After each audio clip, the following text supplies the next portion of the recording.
Hello, good morning. Mustahan na po tayong lahat dyan mga mare. So ayan, wala na po tayong bagyo, wala na ulan.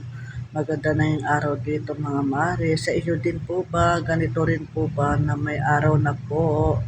Kahapon parang umulan-ulan pa dito kahapon. Pero hindi naman masyadong malakas. Pero ngayon sana wala ng ulan. Tuloy-tuloy na sana kasi malapit na ang pista ng patay. Kaya sana wag nang umulan hanggang na sana kasi marami nang naapektuhan sa bagyo.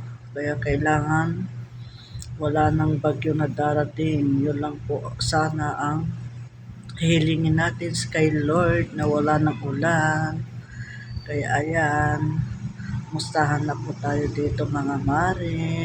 Nakapag-almusal na po ba kayo at nagkape? Ako, tapos na po ako nagkape katatapos ko lang.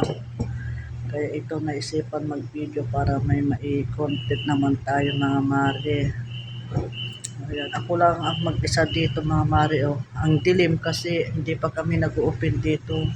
Kaya ganito lang muna para makatipid-tipid tayo sa kuryente. Tapos isang aircon lang ang nakasweet dito mga mare. Kasi hindi pa kami nag-open. Hindi pa tapos inayos to. Hindi namin alam kung kailan mag-open yung bus namin kasi wala pang balita. Kaya ayan. Buti nga may pasok kami araw-araw dito. Kaya nagpapasalamat pa rin kami kaya na hindi ganito lang ang namin na kapag sahod din namin kami ng buo. Tapos minsan na kapag ako doon sa kabila.